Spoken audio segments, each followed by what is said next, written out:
इन्होंने किसी और महिला को खड़ा किया वहां पे और सेक्शन 13 की पिटीशन लगवाई और पूरे फोर्स डॉक्यूमेंट्स लगवाए और इन्होंने डिक्री ले ली डाइवोर्स की। Appellate is also. आपको लीगल पोजीशन मालूम होना चाहिए ना, क्या करना है नीचे। आपको खुद को पता नहीं और आप यहाँ पे अपील में आ गए और ये ग्राउंड ले रहे हैं। ये यहाँ इंक्वायरी नहीं होगी इसकी, वेदर इट इज फोर्स्ड और not. This is an appeal regular. बिल्कुल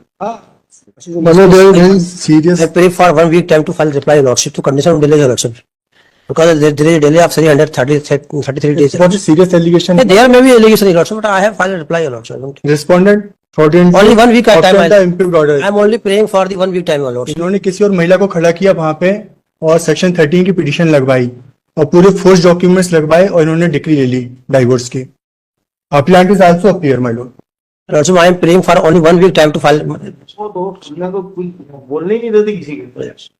तो ये तो समझे ना मामला क्या है, क्या फोर्स डर क्या नहीं है, तो क्या इलाज है। फोर्स डर है तो हाँ वो करो।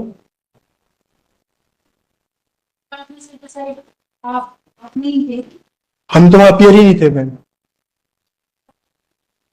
वहां पर 340 फाइल किया और पुलिस को कंप्लेंट करी जो कि against the order of family court. There is only one option to file the first appeal my lord before this honourable court. हमारे लीगल राइट पूरे वॉल्यूशन हो गए, हम अपीयर ही नहीं हुए और हमको जानकारी नहीं मिली। जो हमको जानकारी मिली तो हमने तुरंत इससे सर्टिफाइड कॉपी निकाली और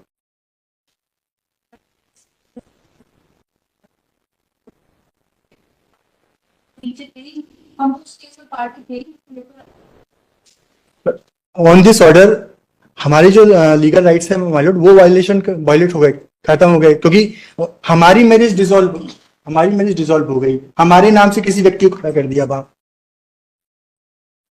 हमारे नाम से किसी व्यक्ति को अपीयर करके हिमांशी सोनी की जो डेट ऑफ मैरिज थी उसको इन्होंने डिसॉल्व कर दिया। इसलिए हमारे पास केवल एक ही राइट है कि हम फर्स्ट अपील में आए उस केस में।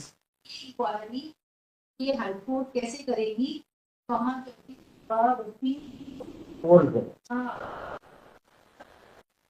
दिस इज द मतलब आई एम इंक्वायरी का विषय जी बिल्कुल एक सिमिलर मैटर है माय लॉर्ड। ये इलाहाबाद हाई कोर्ट का था, फिर सुप्रीम कोर्ट भी गया, सेम मैटर है, बिल्कुल सिमिलर मैटर। इसमें भी यही हुआ था कि किसी और को खड़ा करके उन्होंने डिग्री ले ली। इसमें रिमांड बैक हुआ पूरा मैटर ये सुप्रीम कोर्ट का। अरे रिमांड बैक हुआ कहाँ? ट्रायल कोर्ट के लिए। ट्रायल कोर्ट के लिए, डिफरेंट जज के लिए। बट ये जजमेंट यहाँ एप्लीकेबल नहीं है। सुप्रीम कोर्ट और हाई कोर्ट ने ऑर्डर नहीं कर दिया, आपको इंक्वायरी नहीं की सुप्रीम कोर्ट ने और हाई कोर्ट। इंक्वायरी के लिए भी बोला उन्होंने इसी में। नेचुरली आप जाइए ना वहाँ इंक्वायरी करवाई। हमने 340 फाइल किया ना माय लॉर्ड। कहाँ? In trial court.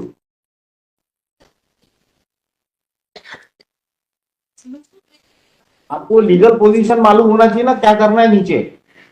आपको खुद को पता नहीं और आप यहाँ पे अपील में आ गए और ये ग्राउंड ले रहे हैं। ये यहाँ इंक्वायरी नहीं होगी इसकी, वेदर इट इज फोर्स्ड और नॉट।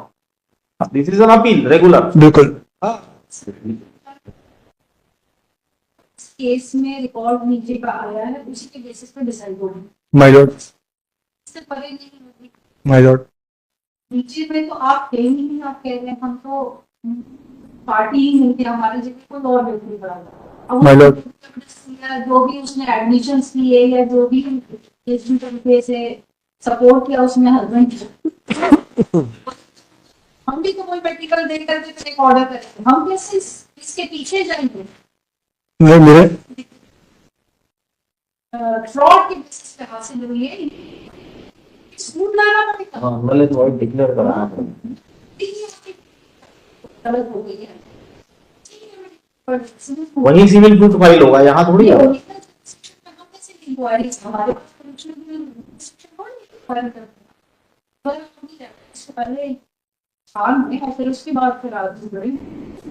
क्योंकि ये जो साइटेशन है उसमें उन्होंने, ये जो साइटेशन है सर, उन्होंने इसमें सिविल सूट फाइल किया, इसमें उन्होंने सिविल सूट फाइल किया नीचे।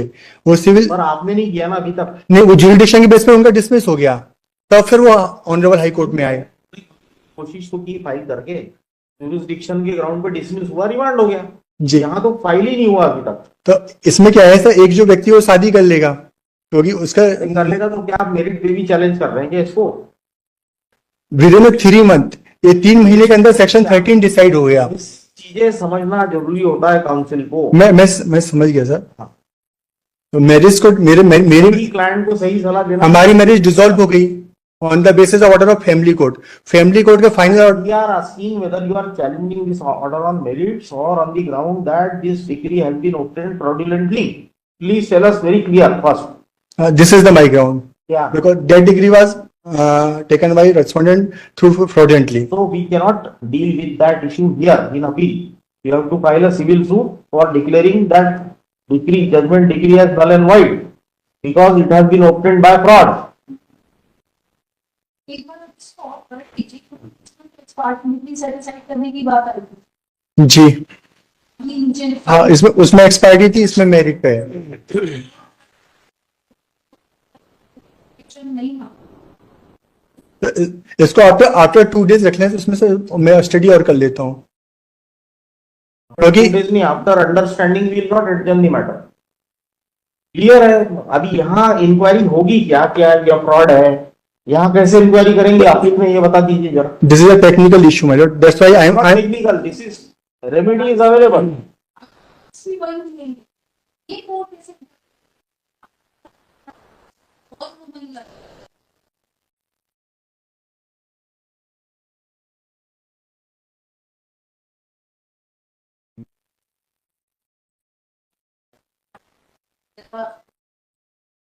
इसको रिलीज के विचार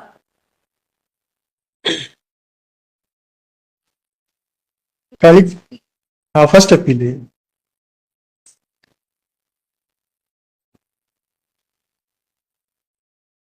क्योंकि